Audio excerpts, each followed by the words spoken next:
Assalamualaikum and good morning everyone. Welcome back to another episode of The Inside Scoop. आज बहुत दिनों के बाद मेरे सामने कॉफ़ी का मग पड़ा हुआ है. You know, I'm really happy to see that. उम्मीद होगी कि आप सबकी ईद अपने घर वालों के साथ, दोस्तों के साथ बहुत अच्छी गुजरी होगी. Lots of prayers from Team 365 to all of our viewers. जैसे कि आपको पहले ही पता है क्योंकि आपने हमारे पहले एपिसोड्स देखे हुए हैं. इनसाइड स्कूप आपका ओनली शो है पूरे पाकिस्तान में जो आपको इन्फॉर्म करता है, सिखाता है, एजुकेट करता है और अवेयरनेस फैलाता है फाइनेंशियल दुनिया के बारे में. और हमारी कोशिश होती है कि हम अपने व्यूअर्स और फैंस को बताएं कैपिटल मार्केट्स के बारे में. ये एक ऐसा शो है जहां हम आपको फाइनेंशियल टर्मिनोलॉजी सिखाते हैं, उनके इफ़ेक्ट सिखाते हैं और कि आपकी जेबों पे क्या असर पड़ता है. हमारी पूरी कोशिश होती है कि हम रिलेट करें हमारे करंट इकोनॉमिक फाइनेंशियल न्यूज़ आसान लफ्ज़ों में और उसकी इम्प्लीकेशंस आपके ऊपर क्या होती हैं ये समझाएं, वो कनेक्शंस क्रिएट करें आपके दिमाग में. ऑल इन ऑल ये शो आपके लिए काफ़ी फ़ायदेमंद रहेगा, so don't miss out. Eid holidays are finally over और बहुत सारी नई नई developments came during the holidays. हम सब घर पे चल कर रहे हैं ना, बहुत कुछ हुआ है दुनिया में. इसके साथ साथ हमारा favourite Pakistan stock exchange is again open today after long 6-day break. तो let's get right into it. शुरू करते हैं with the KSE 100 technical overview. Okay, so again जैसे हम पहले बात कर चुके हैं इस बारे में, right now we are again consolidating. हमने हाई हिट किया था ऑफ 119,600 पॉइंट्स तकरीबन, राइट, जो एक न्यू हाई बनाया था. उसके बाद थोड़ी बहुत करेक्शन ली, राइट, टूवर्ड 116,000 पॉइंट्स. यहाँ आपको बहुत इंटेंस लग रहा होगा if you were to look at के जो आपका zoomed out long term picture ना, ये एक बहुत छोटी सी मूवमेंट है, लेकिन बिकॉज हम कंसोलिडेट कर रहे हैं over such a long period of time and we zoomed in, तो this is only a gap of about मतलब 2800 पॉइंट्स का गैप है, राइट, 30,000 पॉइंट्स का. So it's not much of वो, वी जस्ट कंसोलिडेटिंग. ऊपर से तो वन थिंग जो मैं आज बात करना चाहती हूँ आप लोगों के साथ, इसके हमारी market was close from last Friday all the way till Wednesday और आज थर्सडे खुली है, फिर कल फ्राइडे खुली होगी, फिर वीकेंड के लिए बंद. तो आज हमने वॉल्यूम्स में भी श्रिंकेजेस देखी हैं, राइट. तो वॉल्यूम्स की श्रिंकेजेस पॉसिबली इसलिए बिकॉज एवरीवन देखे 2 दिन स्टॉक मार्केट में हम क्या ही करेंगे, forget it, we'll just start on Monday, right. तो असल में मंडे आपका डिसाइडिंग डे होगा कि अगले एक हफ्ते के लिए, अगले कुछ टाइम पीरियड के लिए क्या मोमेंटम रखेगी the stock market. But overall we are in a good level, we are at resistance, we have been consolidating. कोई भी हमारे मैक्रो इकोनॉमिक इंडिकेटर्स अगेन बहुत अच्छे दिख रहे हैं, everything's positive, we are at support, nothing to be concerned about, right, because we are in a good position. अब again we are just waiting for some kind of trigger, good fundamental news, अच्छी आपकी earnings की reports from your companies could be something that you know trigger that effect. अगर हम अभी देखें तो we lost only 55 points again. हमारी market is very flat right now, right, it's extremely flat. Market opened at about 117,800 points और अभी हम 117,751 points पे, तो really not much. Again the volume was 42 million, not much of a big deal. हमारे top advancers आज के जो हैं और SSGC which has gone up 5%, PEL has gone down 4%, Synergy has gone down थोड़ा बहुत, volume ज़्यादा है उसकी. DG Khan Cement has had 4 million shares traded. So overall the market's pretty flat today. I think everyone's just digesting Eid का सब कुछ. And with that let's move on to हमारी economic news. So Pakistan की government ने recently renegotiate किए हैं contracts आपके IPPs के साथ जो होते हैं इंडिपेंडेंट पावर प्रोड्यूसर्स. आपको so the name gives it away, IPP generate करता है electricity. IPPs have been achieving substantial financial savings और उनका एम है टू रिड्यूस आपके मुल्क के बहुत ज़्यादा जो इलेक्ट्रिसिटी टैरिफ्स हैं. तो the minister for power Sardar Awais लगारी उन्होंने अनाउंस किया कि ये efforts they've led to savings of approximately 1 trillion rupees, मतलब 1 खरब रुपए की सेविंग हुई है. इसमें इंक्लूडेड है अराउंड 411 अरब रुपए from terminating agreements with 5 IPPs और 240 अरब from revising terms with 8 Bagasse based IPPs. For your information, Bagasse based IPPs वो independent power producers हैं जो बिजली जनरेट करते हैं from Bagasse. I hope I am pronouncing that right. because I've never heard this word before when I was researching. It's essentially sugarcane juice extract, जो fibrous material बचता है while producing, उसको fuel के तौर पे use करते हैं. हमने याद है 8वीं जमात में पढ़ा था जब हमारे पास ज्योग्राफी और वो सारी पार्क स्टडीज़ जो हमारे उसमें था ना, तो वो नेशनल ग्रिड को सप्लाई की जाती है, फिर शुगर मिल्स खुद इस्तेमाल करती हैं. ये तरीका रिन्यूएबल और कॉस्ट इफेक्टिव माना जाता है. Renewable as in you not using fossil fuels, right, क्योंकि इनकी एग्रीकल्चरल वेस्ट का फ़ायदा उठता है एंड फॉसिल फ्यूल्स पर रिलायंस कम होती है. मगर बाकी IPPs की तरह इनके जो कॉन्ट्रैक्ट्स हैं और प्राइसिंग एग्रीमेंट्स हैं वो गवर्नमेंट के साथ इलेक्ट्रिसिटी टैरिफ्स पे असर डाल सकते हैं, जो कंज्यूमर्स के लिए महंगी बिजली का सबब बन सकते हैं. नाउ मूविंग ऑन, आपकी negotiation with 16 additional IPPs projected हैं कि वो सेव करेंगे मजीद ऑलमोस्ट 500 अरब रुपए अकॉर्डिंग टू आपके गवर्नमेंट और एनालिस्ट्स. ये रीनेगोशिएशन, इनकी एक्सपेक्टेशन ये है कि ये आसान करेंगे आपका फाइनेंशियल बर्डन, कम करेंगे, हल्का करेंगे पाकिस्तान के एनर्जी सेक्टर पे, और पोटेंशियली इलेक्ट्रिसिटी टैरिफ्स को लो करेंगे 2 से 3 रुपए पर यूनिट तक. ये रिडक्शन इन्हांस कर सकती है आपकी इंडस्ट्रियल कंपैरेटिवनेस और प्रोवाइड कर सकती है कंज्यूमर्स को रिलीफ. हाउएवर इसके एक्शन की वजह से काफ़ी सारा क्रिटिसिज्म आया है इंटरनेशनल फाइनेंशियल इंस्टीट्यूशन से. आपके वर्ल्ड बैंक का प्राइवेट फाइनेंस आर्म और बाकी जो डेवलपमेंट बॉडीज़ हैं उन्होंने कंसर्न्स एक्सप्रेस किए हैं दैट रीनेगोशिएटिंग एग्जिस्टिंग कॉन्ट्रैक्ट्स, उसकी वजह से आपकी इन्वेस्टर कॉन्फिडेंस अंडरमाइन हो सकता है और आपकी फ्यूचर प्राइवेट इन्वेस्टमेंट डिटर हो सकती है, मतलब दूर भाग सकती है, राइट, उनको प्रिवेंट किया जा सकता है आना इन पाकिस्तान एनर्जी सेक्टर.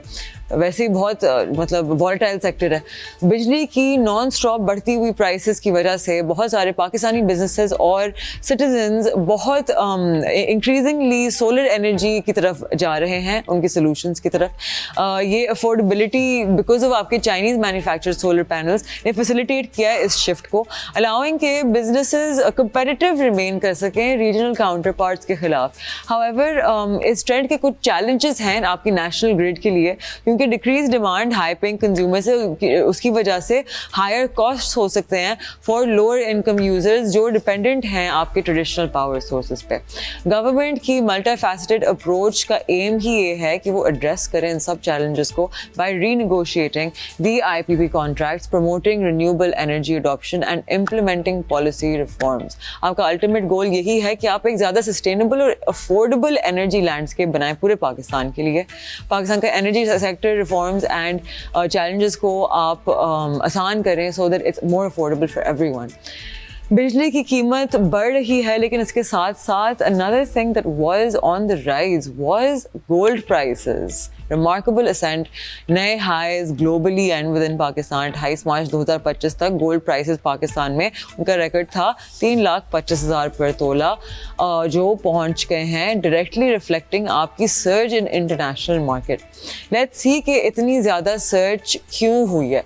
एसेंशली आपके इन्वेस्टर्स गोल्ड की तरफ रश कर रहे हैं ड्यू टू आपके इंटरनेशनल जियोपॉलिटिकल टेंशंस और इकोनॉमिक अनसर्टेनिटीज़, क्योंकि ये एक स्टेबल एसेट है माना जाता है. तो जो US में टैरिफ्स हैं जो प्रेसिडेंट ट्रंप ने लिबरेशन डे डिक्लेयर किए हैं, इन्फ्लेशन के जो फेयर्स हैं वो इंक्रीज़ हो रहे हैं, जिससे इन्वेस्टर्स हेज करने के लिए गोल्ड परचेस कर रहे हैं because safe haven asset. Central bank purchases में ये बात है कि दुनिया भर के सेंट्रल बैंक्स भी गोल्ड खरीद रहे हैं वंस अगेन, जो इसकी डिमांड और पुश कर रहा है. फ्यूचर में ऐसा दिखाई देता है कि should we buy it, should we not. Analysts predict कर रहे हैं कि अगर कंडीशंस यही रहें तो गोल्ड प्राइसेस $3,400 पर आउंस तक अगले 9 महीने में जा सकती हैं. पाकिस्तान के लिए इसका मतलब ये है कि लोकल गोल्ड प्राइसेस और भी हाई हो जाएंगी, जो ग्लोबल ट्रेंड्स और पाकिस्तानी रुपये के एक्सचेंज रेट से डायरेक्टली लिंक्ड हैं. ओवरऑल गोल्ड का ये सर्च मल्टीपल फैक्टर्स की वजह से आया है. जियोपॉलिटिकल टेंशंस, इकोनॉमिक पॉलिसीज़ का बदलना तेज़ी से और मार्केट के डायनामिक्स. इसके साथ साथ पाकिस्तान का जो पंजाब गवर्नमेंट ने एक मेजर स्टेप लिया है वो एयर पोल्यूशन और स्मॉग को कंट्रोल करने के लिए है, जिसकी वजह से पूरा पंजाब मुतासर हुआ है। दिस विंटर स्मॉग की रिकॉर्ड हाइज रिकॉर्ड किए गए थे even in the Gilgit area.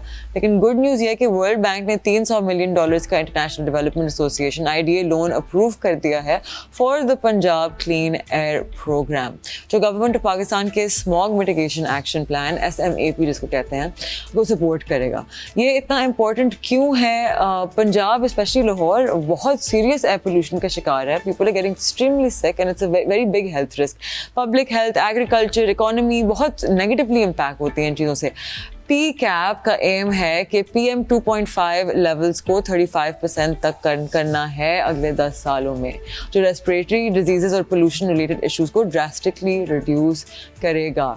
The key initiatives are कि 5000 सुपर सीडर्स फसल जलाने का जो मसला कंट्रोल करने के लिए है, जो स्मॉग करने का मेजर कॉज है, 600 इलेक्ट्रिक बसेस, पब्लिक ट्रांसपोर्ट को प्रमोट करना ताकि पोल्यूशन कम हो, एयर क्वालिटी मॉनिटरिंग, पंजाब भर में ज़्यादा मॉनिटरिंग स्टेशन इंस्टॉल होंगे, fuel testing labs, better fuel standards enforce करने के लिए। उसका इकोनॉमी और एनवायरनमेंट पे जो इम्पैक्ट है वो ये है कि 35.6 million metric tons of carbon emissions reduce होंगे अगले 12 साल में इंशाल्लाह।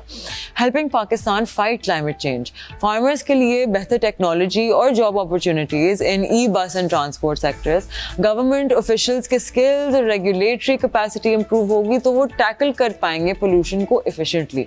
फ्यूचर का आउटलुक ये है कि अगर ये प्लान सही तरह इम्प्लीमेंट होता है, लाहौर और पंजाब की एयर क्वालिटी इंडेक्स जो है ड्रामेटिकली इंप्रूव हो सकता है, लीडिंग टू आपके सिटीजन ज़्यादा हेल्दी हो जाएंगे, इकोनॉमिक ग्रोथ स्टेबल हो जाएगी। लेकिन इम्प्लीमेंटेशन और ट्रांसपेरेंसी बहुत ज़रूरी होगी, वरना फंड्स और इनिशिएटिव्स वेस्ट हो सकते हैं। क्या ये प्रोग्राम स्मॉग का परमानेंट सोल्यूशन दे सकता है या सिर्फ एक ऐसी पॉलिसी है जो पेपर पे अच्छी लग रही है? Moving on to our final news, Pakistan का टैक्स रेवेन्यू कलेक्शन अभी भी एक मिक्स्ड पिक्चर दिखा रहा है। FBI ने 9 मंथ्स फिस्कल ईयर 2025 तक ₹12.3 ट्रिलियन का रिवाइज टारगेट सेट किया है, जो पहले वाले 12.913 ट्रिलियन से ऑलमोस्ट 600 अरब कम है। ये रिवीजन IMF की तरफ से आई है, लेकिन प्राइम मिनिस्टर इंसिस्ट कर रहे हैं कि FBI अपनी एफर्ट्स और तेज करे to meet original target, kind of like shoot for the moon, land in the stars, right? Revenue trends और चैलेंजेस में ये है कि इनकम टैक्स कलेक्शन में 4.12 ट्रिलियन रुपीस जो 286 बिलियन एक्सीड कर गया है compare to the target. Sales tax collection में ये है कि 653 बिलियन का शॉर्टफॉल है, लेकिन फिर भी 29% ग्रोथ है पिछले साल से अगर हम कंपेयर करें।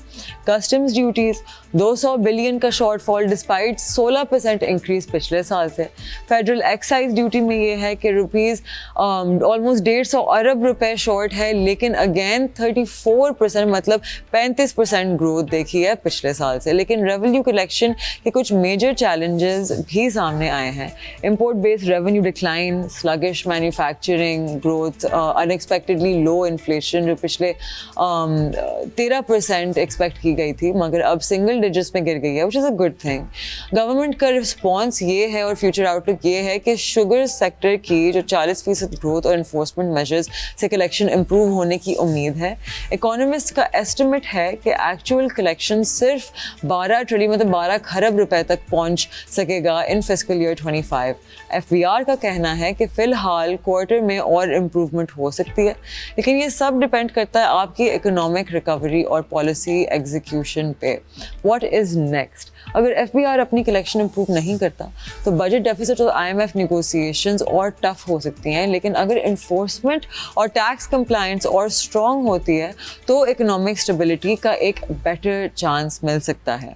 Now before we take a short break, मैं आप लोगों से कहना चाहूँगी कि अभी रिसेंटली फिर से मुझे किसी ने टैग किया हुआ था ऑन सोशल मीडिया कि क्या कहते हैं, there is another double charge scheme जिसमें बहुत लोग, लाखों लोग अपेरेंटली शिकार रहे हैं। मैं आप लोगों को फिर से बताना चाहूँगी कि कोई भी शख्स अगर आपको बोलता है कि आप उनके साथ इंडिविजुअली इन्वेस्ट करें और वो AMC नहीं है, एसेट मैनेजमेंट कंपनी, वो SECP रजिस्टर्ड ब्रोकरेज नहीं है, do not give people your money. जब आप लोगों को अपना कैश इन हैंड देते हैं, you are essentially giving them your power. फिर आप उनकी मर्जी पे होते हैं, वो देना चाहें ना देना चाहें, उनको खुदा का खौफ सडनली कहीं से पैदा हो जाए, वो आपको पैसे वापस दे देते हैं, but it's not in your control any more. आपके पास इतने ज़रिए हैं मुल्क में, थोड़ी सी रिसर्च करें, लुक अप थिंग्स। PSX की वेबसाइट है, PSX DPS है, SECP की वेबसाइट है, आपकी मूव ऐप है which is your mutual funds association, फिर आपकी ब्रोकरेजेस की वेबसाइट्स हैं, आपकी इतने रास्ते हैं, बहुत सारी रेगुलेटरी बॉडीज़ हैं। चलें, they haven't been able to market themselves very well, लेकिन हम इसीलिए बैठे हुए हैं ताकि वी कैन शो पीपल कि आपको इन डबल शाह स्कीम्स के लिए जाने की ज़रूरत नहीं है। देखिए, हम मतलब कैपिटल मार्केट्स में अगर बैठे हुए मतलब गॉड नोज़ कितने सेंचुरीज में काम कर रहे हैं, राइट, और एक पूरा सिस्टम बिल्ड हुआ है, और वहाँ आपको जो मतलब ज़्यादा से ज़्यादा एवरेज रिटर्न्स प्रॉमिस मैक्सिमम किए जा सकते हैं वो 20% या 15% किए जा सकते हैं, real rate of return, not this is after inflation, right. तो अगर कोई रैंडम इंसान आके बोल रहा है कि मैं आपके अगले 6 महीने में पैसे डबल कर दूंगा, what is the basis?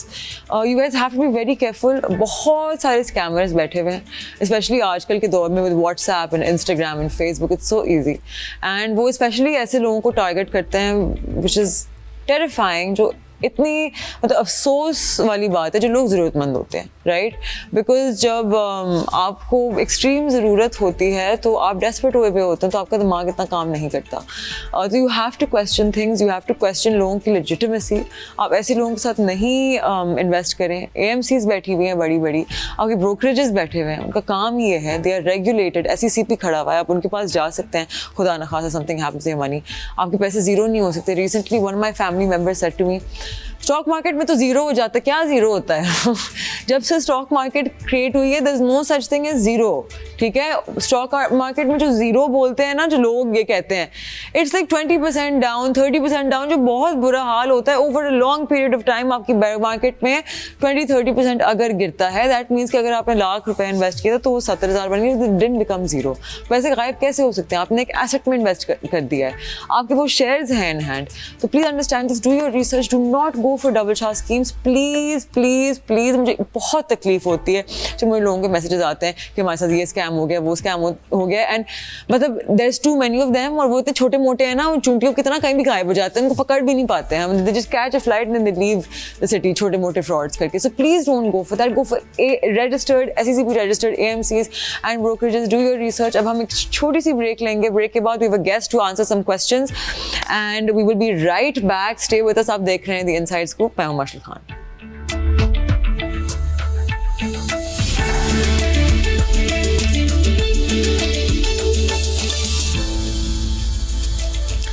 Welcome back. आप देख रहे हैं द इनसाइड स्कूप। ब्रेक पे जाने से पहले मैंने आप लोगों को बताया था, once again we have a very special guest with us. आप लोगों ने पहले उनसे बात भी किया, he is come on my podcast before as well, one of the most brilliant minds I think हमारे मुल्क ने कभी भी प्रोड्यूस किया है। Great, one of my favourite capitalist actually, really really intelligent, really smart, और हमेशा बहुत सेंसिबल, एथिकल और अच्छी बातें करते हैं, and he is super enthusiastic and positive about our stock market, which I always love. Please welcome Mr. Ali Fareed Khwaja, who is the chairman of K-Trade. Thank you so much for being with us once again. It's my pleasure, and thank you for those kind and very generous words. No, I could have gone on and on, but we need your financial outlook on things more, and sadly we are short on time as usual. तो सबसे पहले आपकी ईद कैसी गुजरी? बहुत अच्छी, अल्हम्दुलिल्लाह. Thank you for asking. Okay. It's always good to spend time with family. I can imagine. I also spent most of the time catching up on sleep and then some much needed family time after so much in the capital markets. बेशक. So, you deserved it. Thank you. So basically, अभी while all of us were enjoying Eid, तो हमारे जो सदर Trump हैं, US के जो सदर हैं, उन्होंने टैरिफ्स की मतलब जैसे कि पत्ते फैलाते हैं, right, like a deck of cards, he has spread all of these tariffs. तो उसका एक जो I was looking at this actually with the research team 3 weeks ago कि what can be the impact on Pakistan. हम ना कहीं से perch बुर्च के बीच में से निकल के ना we might have an advantage तो personally I think हमारा textile sector can do extremely well because of this. What other areas of our industries do you think are going to benefit, possibly could benefit अगर वो सही तरह से capitalize करें इस opportunity पे? जी, आपने बड़ा इंपॉर्टेंट सवाल किया है, क्योंकि बिल्कुल आपने दुरुस्त बोला कि कल यूएस प्रेसिडेंट डोनाल्ड ट्रंप ने टैरिफ जो है वो दुनिया के ऑलमोस्ट हर कंट्री पे लगा दिए, और उसकी वजह से आज जो है ग्लोबल मार्केट्स में ये this is the most important topic. Markets, European markets down है, एशियन मार्केट्स में प्रेशर है, तो ग्लोबल इकोनॉमी पे काफ़ी उनकी ग्रोथ के बारे में काफ़ी खदशात है. तो we have entered a time of global economic uncertainty, और एक काफी बड़ी एडजस्टमेंट हो रही है ग्लोबल इकोनॉमी में. जैसे आपको पता है कि इससे पहले पिछले 20 सालों में जो दुनिया की इकोनॉमिक ग्रोथ हुई थी, it was all about exports. China export कर रहा था, जो कंट्री जिसका कंपेटिटिव एडवांटेज था वो चीज को दुनिया भर में एक्सपोर्ट करता था. अमेरिका दुनिया की सबसे बड़ी मार्केट है, तो एक्सपोर्ट्स को चलने के लिए अमेरिका की इकोनॉमी को खुला होना was very important. Now America जब कह रहा है कि हम टैरिफ्स लगा रहे हैं और हम अपने मुल्क पे इंपोर्ट्स नहीं चाहते, हम अपनी इंडस्ट्री को प्रोटेक्ट करना चाहते हैं, तो this is a complete paradigm shift compare to जो इकोनॉमी की चीजें हम सारे हमेशा से पढ़ते आए हैं और समझ के आए हैं. तो इस वक्त आपका अंदाजा बिल्कुल दुरुस्त है कि शॉर्ट टर्म में और अपॉर्चुनिटी पाकिस्तान के लिए थोड़ी सी इसलिए क्रिएट हो रही है क्योंकि रिलेटिवली हमारी जो हम पे जो रिस्ट्रिक्शन लगी है, टैरिफ्स लगे हैं जो 29% है, वो रीजनल मार्केट्स के मुकाबले में थोड़े से बेहतर है. दूसरी ये भी है कि हमारी एक्सपोर्ट्स रीजनल मार्केट्स के मुकाबले में कुछ ज़्यादा थी भी नहीं कि हमें कोई ज़्यादा डैमेज होता. तो टोटल पाकिस्तान की एक्सपोर्ट्स टू द यूएस है $6 बिलियन, और उसमें जो हमारी रिलेटिव प्राइसिंग है कंपेयर टू चाइना वो अभी भी बेहतर है. चाइना में जो टोटल इफेक्टिव टैरिफ्स लगे हैं वो अराउंड 54 to 56% है. सो उसके मुकाबले में हमारी प्राइसेस आधी होंगी, तो उससे हमें कॉस्ट एडवांटेज मिलता है जिसका हम फ़ायदा उठा सकते हैं. मगर लॉन्गर टर्म जो यूएस में ट्रेंड है उसका मतलब ये है कि Pakistan needs to look east and look towards south to find new markets for exports. वो मार्केट अफ्रीका में हो सकती है, वो मार्केट चाइना में हो सकती है, वो मार्केट एशिया पैसिफिक में हो सकती है. तो ट्रेडिशनल एक्सपोर्ट्स के लिए हमें ऑल्टरनेटिव मार्केट ढूंढने की बड़ी ज़रूरत है. और दूसरा जो हम गवर्नमेंट जिन चीज़ों पर फोकस कर रही है, माइनिंग हो गया, ये ऐसी क्रिटिकल रिसोर्सेज एक ऐसी चीज़ है जिसमें US still needs resources. Defence technology हो गई, तो अगर आपकी ऐसी चीज़ें आप प्रोड्यूस कर रहे हैं जो प्राइस इन इलास्टिक है, तो आपकी exports will still do good. Most definitely. One thing about our textile sector is हमारी prices have been consistently competitive, obviously because our labor is cheaper, raw materials are cheaper in Pakistan जो locally sourced होते हैं. लेकिन one concern that has constantly been brought up is कि पाकिस्तान की जो textile side पर representatives हैं, internationally जो conventions चलती हैं, ये सारी चीज़ें होती हैं, we do not have as much of a drive to get contracts, right? Our textile sector seems to be underperforming because there's not much of incentive to change, to improve your technology, to become more efficient. So what would you, if you were to decide कि how is the textile sector going to take advantage especially of the current situation, then what were the first 3 things that you would want to be done? जी, एक तो आपने दुरुस्त बोला कि technology upgrade और higher value added services के ऊपर जाना और डायरेक्ट कस्टमर्स के साथ कांटेक्ट बनाना, these are all the things which the sector requires and all the things जो काफ़ी दफ़ा सुनते हैं. टेक्सटाइल सेक्टर के अंदर हमें जहाँ मीडियोक्रेसी मिलती है वहाँ पे कुछ ग्रेट सक्सेस स्टोरीज भी मिलती हैं. इंटरलूप की मिसाल है जो कि one of the biggest socks manufacturer in the world. Artistic mills की एग्जांपल्स है. इवन स्टार्टअप्स जिस तरह लाम एक कंपनी है, पाकिस्तान की स्टार्टअप है जो दुनिया भर में अब पाकिस्तानी कपड़ों को एक्सपोर्ट कर रही है, and they are doing more than $100 million of revenues in terms of the sales volumes. So these examples show कि आप डेफिनेटली जब आप टेक्नोलॉजी को अपग्रेड करते हैं तो that can lead to substantial growth for your business. और जो मैंने एग्जांपल्स दी वो बड़ी बड़ी कंपनीज की भी थी जिन्होंने बहुत ज़्यादा इन्वेस्टमेंट की अपनी टेक्नोलॉजी के अंदर. इन कंपनीज ने IPO करके लोगों से पैसा लेके कंपनी में इन्वेस्ट किया और उसमें फिर ग्रोथ आई बहुत ज़्यादा उनके बिजनेसेस में, which shows the power of the stock market. But मैंने आपको स्टार्टअप की भी एग्जांपल इस जानबूझ के इसलिए दी कि you don't always need capital to solve for problems. Innovation से भी आप ग्रोथ कर सकते हैं और कैपिटल रेज करके टेक्नोलॉजी में इन्वेस्ट करके भी ग्रोथ कर सकते हैं। और मैं एग्जाम्पल दे रहा था इंटरलूप और आर्टिस्टिक और स्टाइल टेक्सटाइल्स, जिन्होंने अपनी कंपनी में इन्वेस्ट करके टेक्नोलॉजी को अपग्रेड किया। और स्टार्टअप एक कंपनी है लाम, जो कि दुनिया भर में पाकिस्तानी कपड़ों को बेच रही है and they have been very successful. तो there is a lot of potential for Pakistani textile sector. तो because we use this show to kind of like आप इकोनॉमिक और फाइनेंशियल कॉन्सेप्ट्स और टर्मिनोलॉजी हम एक्सप्लेन करना चाहते हैं, तो one thing I wanted to ask, if you could explain to our audience कि टोकनाइजेशन क्या होती है एंड हम टोकनाइजेशन के थ्रू अपने रियल एस्टेट सेक्टर को कैसे ठीक कर सकते हैं और रेवेन्यू कलेक्शन को कैसे बूस्ट कर सकते हैं। Tokenization is just about breaking an asset into small pieces. समझिए कि अगर आपकी एक ज़मीन की साइज है 1 कनाल और उसकी वैल्यू है लेट्स से 3 करोड़ रुपए, तो टोकनाइजेशन का मतलब है कि आप उसकी छोटे छोटे हिस्से बना दें और उस हिस्सों को आप अलग अलग बेचें।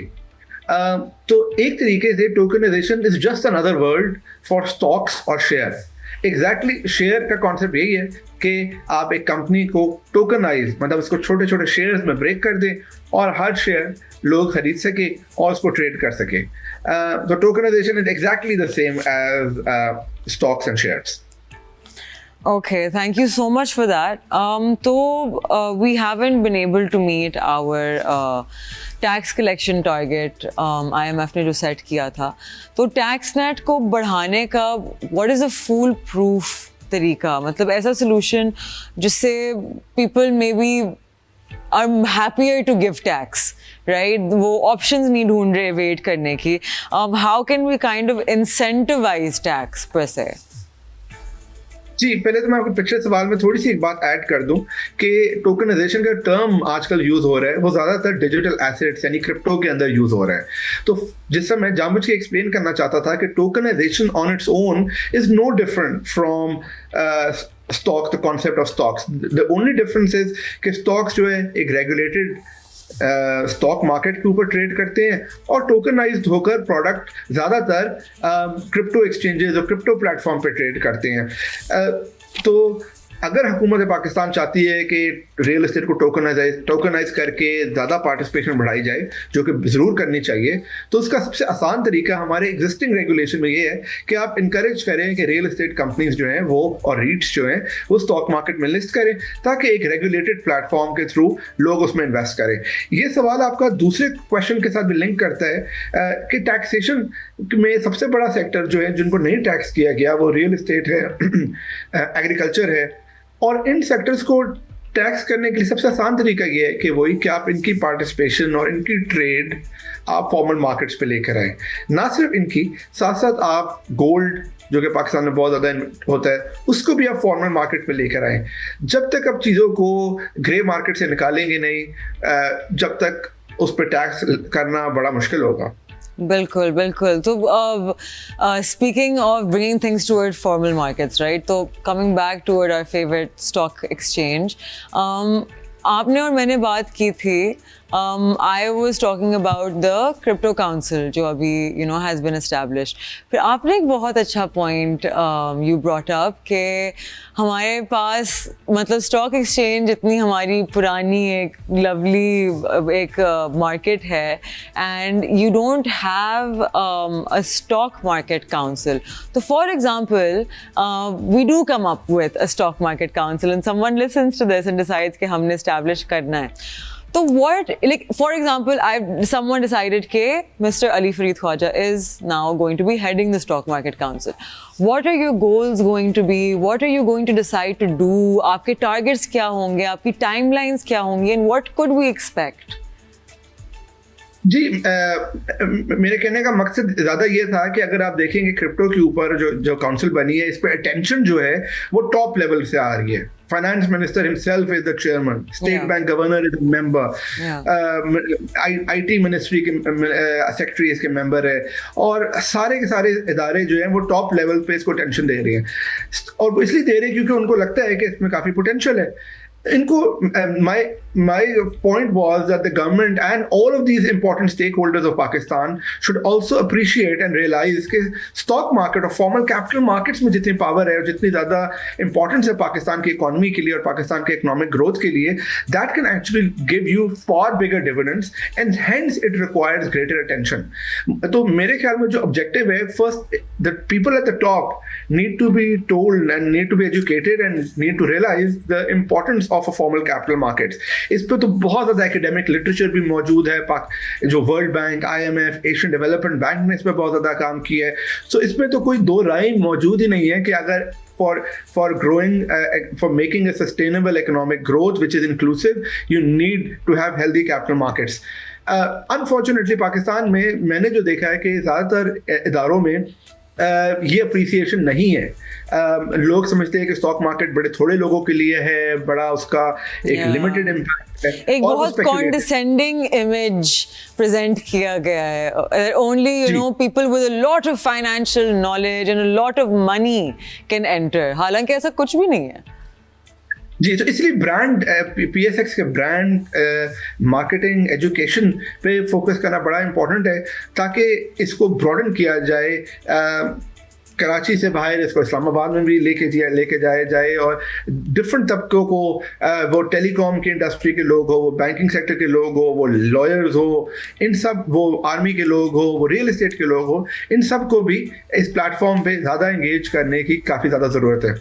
और I think that will change. Most certainly. तो gold has been rallying, जो मतलब आपकी expectation भी थी with Trump coming into office के अगर आपके international geopolitical जो हालात हैं वो बिगड़ना शुरू हो गए, which started happening with the trade wars, and of course safe haven assets की तरफ लोग भागेंगे. तो gold is rallying. What do you think is How long do you think this rally is going to last, and how long do you think these trade wars could last internationally? Great question. Thank you for bringing this up. I wanted to talk about this. Gold is the best asset, I think, to invest right now, because ये जो trade wars है ये भी सिर्फ start हुई है और एक पूरा का पूरा global economy की readjustment हो रही है. US economy पहले import driven थी, दुनिया भर से चीज़ें खरीदती थी, अब वो अपनी manufacturing लगाना चाहती है. वो चाहती है कि कंपनीज बाहर से आकर यहाँ पे उनके मुल्क में इन्वेस्ट करें, वहाँ पे जॉब्स क्रिएट करें. तो एक पूरा का पूरा 180 डिग्रीज चेंज है इकोनॉमिक पैराडाइम में. इसका मतलब ये है कि अनसर्टेनिटी रहेगी, इक्विटीज मार्केट में प्रेशर रहेगा, ग्लोबल मार्केट्स में, और गोल्ड की प्राइसेस ऊपर जाएगी. मुझे ये भी लगता है कि ऑयल प्राइसेस जो है वो भी ऊपर जाएंगी, क्योंकि मुझे जियोपॉलिटिकली भी लगता है कि situation can worsen vis a vis Iran. Middle east में आप देखें तो कल इजराइल ने सीरिया पे और काफ़ी ज़्यादा अटैक्स किए हैं. तो ऑयल प्राइसेस इस वक्त तो कम हुई है क्योंकि ग्लोबल इकोनॉमी के हादसात की वजह से डिमांड पे क्वेश्चन मार्क्स है. मगर मुझे लगता है कि रीजन की सिक्योरिटी सिचुएशन फिर से ख़राब हो सकती है, तो oil prices can also go up. Pakistan के अंदर अगर देखा जाए तो again gold prices I think will go up. अगर ऑयल प्राइसेस बढ़ती है तो जो ऑयल वैल्यू चेन की कंपनीज हैं उनको फ़ायदा होगा. इनमें से कुछ कंपनीज जो हैं वो डाइवर्सिफाई भी हो रही है, वो माइनिंग में जा रही हैं, वो डेटा सेंटर्स में जा रही है, जैसा मारी एनर्जीज है, OGDC है, PPL का स्टेक है. So I think circular debt को भी पाकिस्तान में रिजॉल्व किया जा रहा है. So I am bullish on the I think the oil value chain companies in Pakistan, such as OGDC, PPL, Maari Petroleum, they might benefit out of this. And OG and PPL also have an 8.33% stake each in Ricodec. जी exactly. तो mining sector काफी important होगा. अगले हफ्ते पाकिस्तान की बहुत बड़ी mining conference है. I think that could be a catalyst for these stocks as well. तो पाकिस्तान का अगर मैं फ्यूचर देखूं तो अगले 5 साल में जो मुझे सेक्टर्स बहुत अच्छे लगते हैं वो agriculture, mining, technology, defence technology. So I think in sectors में काफी ज़्यादा growth potential है, both for the publicly listed companies as well as the private companies, and also for everybody watching your show कि जो students हैं उनके लिए job opportunities इन sectors में ज़्यादा होंगी. So I think ये 4 sectors पे focus करने की काफ़ी ज़रूरत है. Okay, so recently I urge people कि please जो भी ईदी की collection हुई है, please invest it. If I were to say कि Ali, आपके पास हैं 50,000 rupees, ठीक है? You're a student and you have to effectively divide ये 50,000 रुपए best to your knowledge in different asset classes. तो आपकी क्या division होगी? Will you put anything in a BPS if at all? And what other assets other than equities would you invest in? What percentages? A great question and difficult question to answer on the spot, because as you always point out as well, investing is a serious enterprise, so it requires more thinking. Because you put me on the spot, आपने बोला कि मैं student हूँ, तो student जब बंदा young होता है तो उसकी रिस्क एपेटाइट ज़्यादा हो सकती है क्योंकि उसके सामने उसका इन्वेस्टमेंट होराइजन ज़्यादा है. ओल्डर एज में रिस्क एपेटाइट कम हो जाती है तो पोर्टफोलियो डिफरेंट होता है. एज अ स्टूडेंट अगर मेरे पास 50,000 है और मैं इन्वेस्ट करना चाहता हूँ तो मैं हायर रिस्क एसेट्स पे ज्यादा इन्वेस्टमेंट करूंगा, जिसका मतलब है कि स्टॉक मेरे पोर्टफोलियो का एक बड़ा हिस्सा होगा.